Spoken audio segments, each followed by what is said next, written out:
നിങ്ങൾ വേഗം എത്തിയോ? തിരക്ക് കുറവായതുകൊണ്ട് രണ്ടാൾക്ക് നന്നായിട്ട് തൊഴാൻ പറ്റി. ഇന്നെന്താ വിശേഷം? മുത്തശ്ശിയുടെ കൂടെ അമ്പലത്തിലൊക്കെ പോയല്ലോ മാളൂസ്? ആ, ഇന്നിവളുടെ പക്കനാളാ. എല്ലാ മാസവും പക്കനാളിന് വ്രതമെടുത്ത് പ്രാർത്ഥിച്ച ശത്രുദോഷവും ദൃഷ്ടിദോഷവും ഒക്കെ മാറിക്കിട്ടും. അല്ല, അവിടുത്തെ കൊച്ചിന്റെ പക്കനാളല്ലേ ഇന്ന്? മുരളി, ഞാൻ മാളിനോടൊന്ന് സംസാരിച്ചോട്ടെ? ഒരു 5 മിനിറ്റ്. വാ മോളെ. കോളേജിൽ പോകാനുള്ളതാ മോളെ, വേഗം വരണേ. ഇയാൾ എന്തിനാ ഇപ്പൊ ഇങ്ങോട്ട് കെട്ടിയെടുത്തേ? വീട് വിൽക്കുന്ന കാര്യം പത്രത്തിൽ കണ്ടിട്ട് വന്നതാ. തോന്നി. ദേ മുരളി, അങ്ങേര് പല മുടക്കത്തരവും പറയും. അതൊന്നും നീ കേൾക്കാൻ നിൽക്കണ്ട. എത്രയും വേഗം കാര്യം നടത്തി ഇവിടുന്ന് കാലിയാകാൻ നോക്ക്. ഞാൻ ഇന്ന് തന്നെ പോയി കൃഷ്ണൻ കണിയാനെ ഒന്ന് കണ്ടിട്ട് വരാം. ഒന്ന് പ്രശ്നം വെച്ച് നോക്കിയ കച്ചവടം എന്നത്തേക്ക് നടക്കുമെന്നറിയാലോ. അല്ലാതെയും ചില കാര്യങ്ങളൊക്കെ ഉണ്ട്.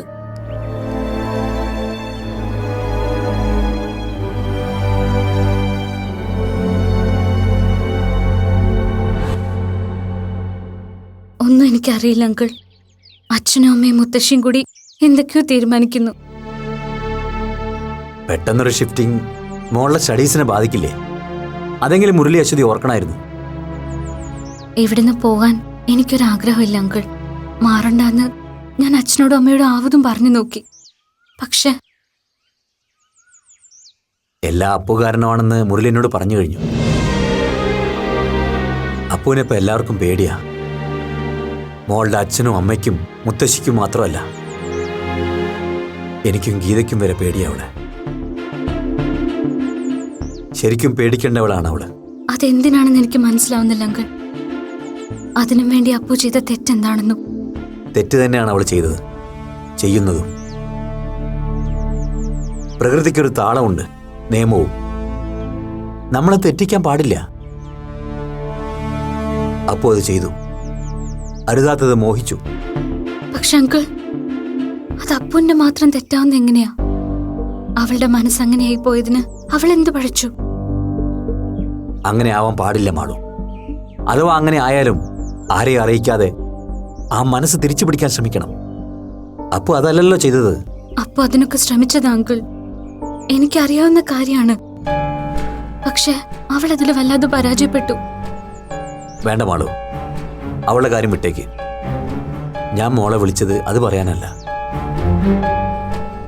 മുരളിയുടെ ഈ തീരുമാനം അത്ര നല്ലതാണെന്ന് എനിക്ക് തോന്നുന്നില്ല. മോള് വിചാരിച്ച അച്ഛൻ്റെ അമ്മയുടെ മനസ്സ് മാറ്റിയെടുക്കാവുന്നേ ഉള്ളൂ. അപ്പുമായിട്ടുള്ള എല്ലാ ബന്ധവും ഉപേക്ഷിക്കാമെന്ന് മോൾ അവർക്ക് വാക്കുകൊടുത്താ ചിലപ്പോൾ ഇതിൽ നിന്ന് പിന്മാറാൻ മുരളി തയ്യാറായേക്കും. അങ്കിൾ, ഒരുപാട് ആഗ്രഹിച്ചും സ്വപ്നം കണ്ടും കഷ്ടപ്പെട്ടും നേടിയതാണ് മോളുടെ അച്ഛനും അമ്മയും ഈ വീട്. അതൊന്നും എൻ്റെ മോള് കാരണം നിങ്ങൾക്ക് നഷ്ടമായിക്കൂടാ. ഒഴിഞ്ഞു പോകേണ്ടത് നിങ്ങളല്ല മാളു, ഞങ്ങളാ. ഈ തീരുമാനം മുരളിയേക്കാൾ മുന്നേ എടുക്കേണ്ടത് ഞാനായിരുന്നു. ആ പോട്ടെ, തിരുത്താൻ ഇനിയും സമയമുണ്ടല്ലോ. പറഞ്ഞല്ലോ, മുരളിയെ കൊണ്ട് അങ്ങനെ ഒരു തീരുമാനം ക്യാൻസൽ ചെയ്യിപ്പിക്കണമെങ്കിൽ മാളൂസ് വിചാരിച്ചാലേ പറ്റൂ. വിചാരിക്കണം. അപ്പുവിൻ്റെ കാര്യം മറന്ന് മോള് പഠിച്ച് മിടുക്കിയാവണം. നല്ലൊരു ജീവിതം ഉണ്ടാവണം നിനക്ക്. 2 പെൺമക്കളിൽ ഒരാളുടെ ജീവിതങ്ങളിൽ രക്ഷപ്പെട്ടല്ലോ എന്നോർത്ത് എനിക്കും ഗീതയ്ക്ക് സമാധാനിക്കാലോ. അങ്കിൾ, പോട്ടെ മോളെ.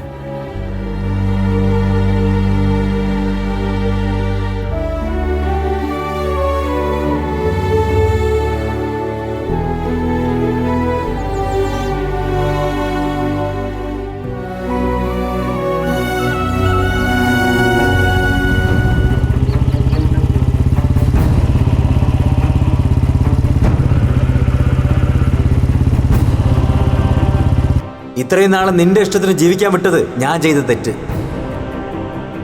ഇനി ഞാൻ തീരുമാനിക്കും നീ എങ്ങനെ ജീവിക്കണമെന്ന്. അതിന് ഞാൻ ജീവനോടെ ഉണ്ടെങ്കിലല്ലേ അച്ഛനത് സാധിക്കൂ. ആ ഇഷ്ടത്തിന് ജീവിക്കാൻ എനിക്ക് താല്പര്യമില്ലെങ്കിലോ? എന്നുവെച്ചാ അന്ന് ചെയ്ത പോലെ നീ ഇനിയും ചെയ്യുമെന്ന്. എനിക്ക് ചെന്ന് ചെയ്യേ.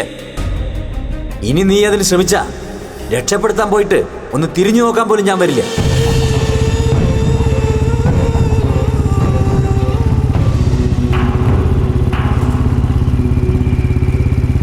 ദേ, ഇനി ഇവളെ കാണാനോ വിളിക്കാനോ ഒന്നും പറഞ്ഞു മേലിൽ അങ്ങോട്ട് വന്നു പോരുത്, കേട്ടല്ലോ? വാ ഇവിടെ അച്ഛാ വരാൻ. വീടച്ഛാ ഇങ്ങോട്ട് വാ.